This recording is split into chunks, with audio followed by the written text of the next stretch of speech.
어제 폭발을 예고한 주체는 김정은 국무위원장이 아닌 그의 동생 김여정 노동당 제1부부장이었습니다. 그리고 오늘은 문재인 대통령을 정조준의 말폭탄을 쏟아냈는데요. 먼저 대통령의 얘기부터 들어보시죠. 구불구불 흐르더라도 끝내 바다로 향하는 강물처럼 남과 북은 낙관적 신념을 가지고 민족 화해와 평화와 통일의 길로 더디더라도 한 걸음씩 나아가야 합니다. 평화는 하루아침에 오지 않습니다. 어려울수록 작은 일부터, 가능한 것부터 시작해야 합니다. 이 연설을 두고 김여정 부부장은 연단에만 나서면 꿈 같은 소리만 하고 온갖 잘난 척, 정의로운 척, 채신머리 억겹게 하고 돌아다닌다며 맹비난했습니다. 남북관계 단절의 선봉에 선 모습입니다. 사실 평창 올림픽이 열렸던 2년 전만 하더라도 김 부부장은 평화의 메신저 역할을 해왔는데요. 이렇게 직접 평양역까지 나와서 우리나라로 먼저 출발했던 북한 예술단을 굉장히 밝은 모습으로 배웅을 하기도 했고요. 이른바 백두혈통으로는 처음으로 우리나라 땅을 밟으면서 올림픽 개막식에 직접 참석하기도 했습니다. 이 당시 문재인 대통령 내외와 굉장히 반갑게 인사를 나누는 모습도 직접 보였고요. 또 이후에 청와대에 방문해서 김정은 위원장의 친서를 직접 이렇게 전달한 것도 김 부부장이었습니다. 당시 모습 보겠습니다. 예, 대통령께서 마음 많이 챙기셔서 뻔했습니다. 김여정 전 부부장님은 남쪽은 처음이시죠? 예, 처음입니다. 낯설지가 않습니다. 네, 공식 석상에서는 고개를 빳빳이 들다가도 문 대통령 앞에서는 굉장히 부드러운 모습만을 보였습니다. 그리고 무엇보다 돌아갈 땐 아버지 김정일과 비슷한 필체로 이런 글귀를 남기기도 했습니다. 통일 번성의 미래가 앞당겨지리라 기대합니다. 이후 남북 정상이 만나 평화의 새 시대를 말하던 역사적 순간마다 김 부부장은 김정은 위원장을 밀착 보좌해왔습니다.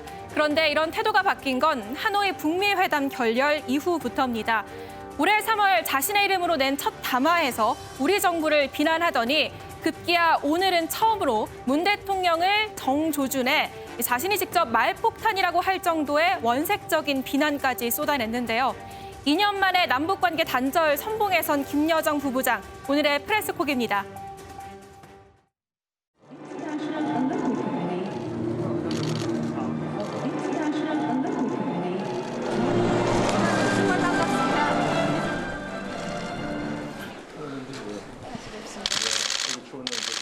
예, 대통령께서 마음 많이 챙기셔서 이렇게 뻔했습니다. 고맙습니다. 김여정 전 부부장님은 남쪽은 처음이시죠? 예, 처음입니다. 낯설지가 않습니다. 슈타트 스위스팀 7번 라라 슈탈데르. 네, 보신 것처럼 한때는 문재인 대통령과 북한 김여정 부위원 제1부부장은 굉장히 좀 돈독한 사이였습니다. 그러나 지금은 최악의 극악의 상황으로 좀 치닫고 있는 것 같습니다. 그러니까 이 평창 동계올림픽 때 그리고 판문점 정상회담 당시만 하더라도 사실은 김여정은 굉장히 이성적이고 합리적이면서 상식적인 수준에서 대화가 되는 인물로 그리고 또 백두혈통이다 보니까 나이는 어리지만 문 대통령과 좋은 대화 상대가 될 수 있겠다. 물론 이제 문 대통령의 직접적인 카운터파트는 당연히 김정은 위원장이지만 굉장히 가교 역할을 잘하는 인물로 저희들이 알고 있었는데 이번 대담화라든지 이번 국면에서 나오는 걸 보면은 기존의 북한의 그 뭐랄까 거친 입을 자랑하는 그 강경 군부라든지 이런 사람과 별반 차이가 없다 이런 느낌을 좀 갖게 돼요. 예, 김여정이가 대북 특사로 우리 한국에 내려왔을 때 우리 이제 언론에서도 이제 스포트라이트를 많이 받고 또 좋은 영상을 많이 남겨주고 그랬어요. 사실상 뭐 그런 연유로 해서 인기도 굉장히 있었고요. 그래서 이제 대통령께서 김여정한테 덕담 삼아 이런 말도 합니다. 김여정 제1부부장이 지금 우리나라에서 굉장히 인기 있는 분이라는 거 잘 모르시죠. 맞아요. 굉장히 인기가 있습니다. 그런 말까지 했거든요. 그런데 지금 이제 김여정이가 담화를 벌써 대남 담화, 대미 담화까지 네 번째 했는데 대남 담화 세 번째 했잖아요. 하면 할수록 이게 질이 좋아지고 굉장히 품이 있고 그래야 되는데 예. 하면 할수록 요새 시장에서도 쓰지 않는 용어들을 써요. 예. 그래서 이게 도대체 한 번 말을 하게 되면 그것이 효과가 있을 수 있지만 예. 똑같은 말을 더 나쁜 표현으로 하기 시작하면 그 다음에는 무슨 소리예요? 전체 담화문이 욕에서 욕으로 끝나는 거죠. 오늘 발표한 6쪽짜리 예. A4 용지 이 담화문도 보면 욕이 반이에요. 예. 이런 식으로 하면 도대체 뭐가 남겠습니까? 아무리 예. 젊은 지도자라고 하더라도 미래를 생각하고 사리 분별을 예. 좀 했으면 좋겠다는 생각을 합니다. 그러니까 이런 담화가 사실은 뭐 리성건 지금 조평통 위원장이라든지 뭐 총참모장 뭐 이런 식의 군부라든지 이 조평통 인물이 했다라면 아니 통상적으로 뭐 원래 쟤네들은 저런 식으로 해라고 하면서 넘길 수 있는데 김여정이라는 인물 입에서 저렇게 아주 상스러운 욕들이 계속 그것도 직접 문재인 대통령을 향해서 그렇게 좋았던 관계에 있던 우리 대통령을 향해서 그렇게 얘기를 하니까 이건 도저히 청와대도 이제 참기 어려웠던 것 같아요. 예, 뭐 그렇게 뭐 A4 용지로 6장 정도 예. 거의 욕설로 시작해서 욕설로 끝날 정도인데 그만큼 저는 세 가지 그것도 원인으로 봐요. 북한 사정이 그만큼 다급하다. 예. 제재가 계속 지속되면서 과거 고난의 행군 예. 못지않게 경제가 어렵고 예. 지금 올해 마이너스 경제 성장이 6% 정도 된다니까 북한 국민 주민의 예. 불만을 감당하기 좀 어렵다. 하나가 있겠고 두 번째는 북한이 문재인 정부한테 예. 기대한 게 그만큼 좀 컸던 거 아니냐. 예. 그 지방선거, 평창 올림픽, 총선 여러 가지 무난하게 하는 데는 북한도 자기네들도 예. 공헌을 했다고 생각하는데 거기 한반도 운전자론을 들먹이면서 우리한테 해준 게 너무 없다. 예. 세 번째는 대화의 여지를 이번에 없애버렸잖아요. 김여정이 나서면서 그게 과거에 2010년에 예. 연평도 폭격 그리고 저 천안함 폭침 때 그때도 김정은한테 권력이 이양기였었거든요. 예. 그러니까 우리가 잘 모르는 북한의 김정은하고 김여정하고 권력 관계가 예. 뭔가 우리가 말 못한 부분이 정권의 급격한 좀 예. 말 못할 이동이나 뭐가 있는 거 아니냐. 그래서 김여정이가 저렇게 나감으로 군부에 지시하는 걸로 해서 하니까 밖에서 볼 때는 아 군부의 김여정이가 힘이 크구나. 예. 그러니까 과거 김정은도 그런 식으로 해서 권력을 잡았거든요. 그래서 여러 가지 좀 의심이 좀 가능한 대목이 아니냐. 한데 하여튼 분명한 거는 당분간 우리 정부하고 대화의 문은 닫아버리겠다. 이 의사가 강력한 거로 보입니다. 예.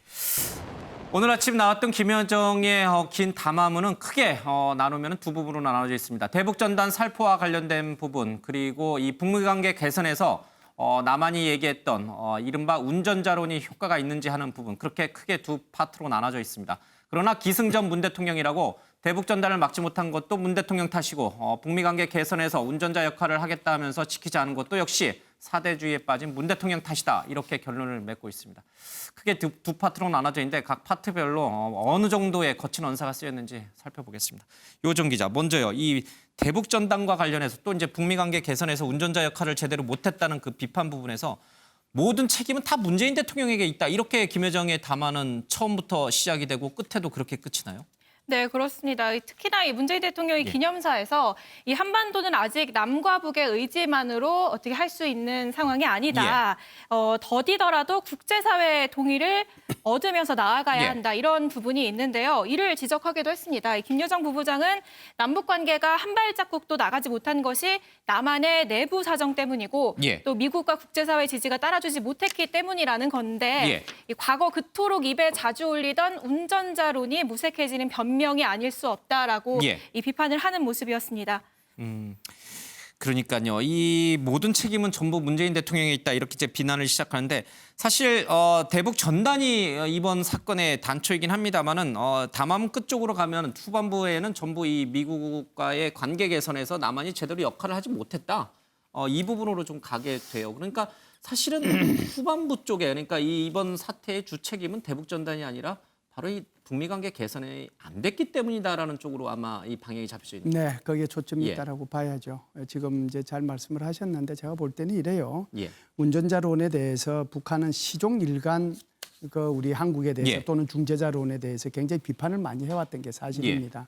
심지어 최근까지만 하더라도 권정근이가 나서가지고 야 비핵화 같은 뭐 개소리는 집어치우라. 니들이 들어갈 틈이 없다, 낄 틈이 없다라고까지 했거든요. 그런데 갑자기 이 중재단원을 들고 나왔단 말이죠. 예. 그러면서 한국 정부를 비판하면서 중재단원을 그렇게 꺼내놓고 실제로 한 게 뭐냐? 예. 이걸요 우리가 조금 깊이 생각해 보면 중재해라라고 하는 거예요. 예. 지금까지 중재자 제대로 못했으니 예. 지금 내가 이렇게 급하니 제대로 이번에 중재 좀 했으면 좋겠다. 그 내용을 거꾸로 우리 해석할 수 있지 않겠는가 예. 그런 생각을 합니다. 그러면은 이렇게 김여정의 담화는 강도 높게 문재인 대통령과 우리 정부를 비판하는 것이지만 거꾸로 얘기하면은 좀 남북 관계 또 북미 관계 개선을 위해서 정부가 청와대가 좀 직접적으로 열심히 좀 해줘라 이런 숨은 뜻이 담겼다고 하면 그것을 우리 정부가 읽지 못했을 리가 없는데 왜 그러면 청와대는 또 통일부는 또 국방부는 이렇게 강경한 입장을 오늘 아침 연쇄적으로 표현했을까? 뜻은 그렇다 하더라도 표현을 좀 예를 갖추라는 엄중한 경고인가요? 일단은 북한이 금도를 넘었다고 이해찬 대표도 표현하고 있지 않습니까? 지금 이제 남북 개성 공동 연락 사무소 같은 거는 지금 판문점 선언의 상징이지 않습니까? 예. 그걸 뭐 단순히 해체 또는 뭐 봉쇄한 게 아니고 예. TNT 폭탄 200kg을 동원해서 완전히 폭발을 시켜버렸단 말이에요. 그러면 이 자체가 굉장히 상징적인 그림이 충격적이잖아요. 그래서 일부에서는 뭐 판문점 선언 자체가 상당히 폭파돼 버렸다라는 이제 그런 평가가 들기 때문에 우리 입장에서는 북한을 어쨌든 간에 포용해서 가야 되기도 하지만은 어쨌든 간에 문재인 대통령 입장에서는 국민들의 지지가 있어야만이 남북 관계도 계속적으로 타협적으로 또는 갈 수밖에 없는 상황에서 국민들의 불안 심리 또 그리고 굉장히 국민들의 감정이 상한 이런 부분도 헤아리지 않을 수가 없기 때문에 청와대에서는 이제 강경한 입장을 밝혔고 저는 이제 굉장히 잘한 것으로 보이고 앞으로 이제 청와대는 한편에서는 이제 포용 정책 또 한편에서는 이제 상호주의 이 두 가지를 혼합해서 상당히 나갈 것 같고 지금 이제 어쨌든 간에 북한은 계속해서 남한의 역할을 해라라는 그런 측면이 있는데 그것과 관련해서는 제가 볼 때는 북한의 내부 사정도 굉장히 중요한 것 같아요. 내부 인민들에게 던지는 메시지 그게 특히 이제 김여정 후계 구도를 좀 앞으로 진행을 해야 되겠다라는 것과 맞물리면은 북한의 이런 도발이 앞으로 무력 도발까지 이어질 가능성이 상당히 높지 않냐 이런 전망을 해봅니다. 예. 북한이 김여정이 전하는 메시지는 우리 정부가 충분히 읽었습니다. 그러나 그렇다고 해서 이 표현 방식까지 용인할 수는 없는 것 아니겠습니까? 정의당이 그런 논평을 했습니다. 화가 난다고 밥상을 뒤집어 엎는 걸 그냥 참아야 되느냐.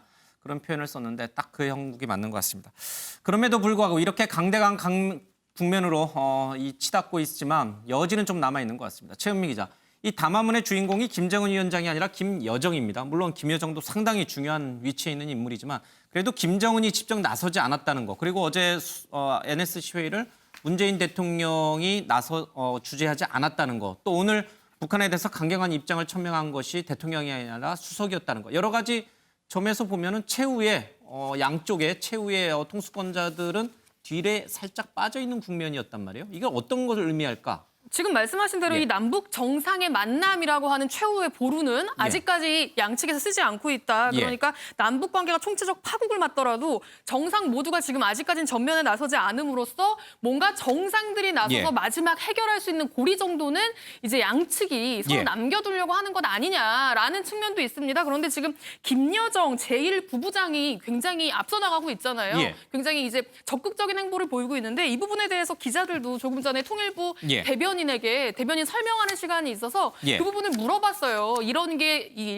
이번에 좀 이례적인 일 아니냐라고 물어봤더니 우리 통일부에서도 지금 제1부부장 신분인데 제1부부장이 이렇게 외교적으로 앞장서 나와서 이렇게 나서는 게 자연스러운 현상은 아니지만 북한 내부에서 결정한 걸로 보인다. 그러면서 무슨 얘기를 했냐면요. 이게 북한에서 대남 문제를 총괄하는 건 김여정이다라고 이렇게 공언을 해준 것 자체가 중요하다. 그렇기 때문에 김여정의 위상은 앞으로 우리가 대남 문제를 총괄하는 제1부부장이다라는 어떤 그런 측면에서 봐야 할 것 같다고 이야기를 했고요. 그리고 이제 뭐 태영호 의원도 그렇고 지금 김여정 이 제1부부장이 이렇게 강경한 노선을 취하면서 적극적으로 나서는 부분에 대해서 이제 이 북한 사회가 뭔가 이 김여정을 이제 제2인자, 제2의 지도자, 제2의 강한 여성이지만 강한 지도자의 모습을 좀 대내외적으로 좀 강하게 알리고 이 김여정도 있다는 존재감을 이번 이 일로 인해서 좀 강하게 좀 어필하려고 하는 어떤 그런 메시지도 좀 있는 것 같다라는 이야기들이 좀 나오고 있습니다. 이제 대남 관계는 김여정이 거의 총괄한다고 봐야겠죠? 예, 그래서 이제 이 대적 관계에 있어서 관련되는 회의를 했는데 거기에 이제 김여정이하고 김영철이가 했다는 거 아니에요.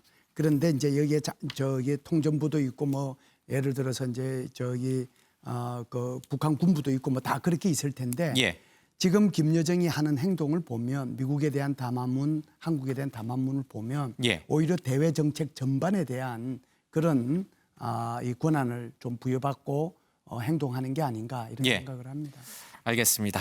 김여정의 위상이 확고하게 올라가 있다. 그리고 이 대남 정책과 관련해서는 이제 김여정이 모두 총괄한다는 그런 강한 상징적인 의미가 있는 담화가 아니었나 싶습니다. 알겠습니다. 조금 전에 김현철 통일부 장관이 사의 표명을 했는데 그 영상이 좀 들어와 있습니다. 직접 보겠습니다. 예, 뭐 여러 가지를 고려를 했지만은 지금 상황에서는 분위기를 쇄신하는 계기를 마련하는 것도 뭐 저에게 주어진 책무가 아닐까 그런 생각이 뭐 남북 관계 악화에 대해서 현재 상황을 예상할 수 있었던 시점이 저는 있었다고 생각합니다. 그런 부분들에 관련돼서 누군가는 책임을 져야 한다 이런 생각을 했습니다. 네, 김현철 통일부 장관이 오늘 대통령에게 사의를 표명을 했습니다. 사표 수리 여부는 좀 아직까지는 뭐 확정이 되질 않았기 때문에 좀 지켜보겠습니다. 자, 어제 북한이 남북연락사무소를 폭발을 했고 그것을 생생하게 영상을 촬영했습니다. 그리고 그걸 칼라 사진을 찍어가지고 북한 주민들에게 연일 계속해서 조선중앙TV를 통해서 공개하고 있습니다. 그 의도가 무엇일까? 어제 폭파 당시 상황으로 가보겠습니다. 최은미 기자가 준비하고 있습니다.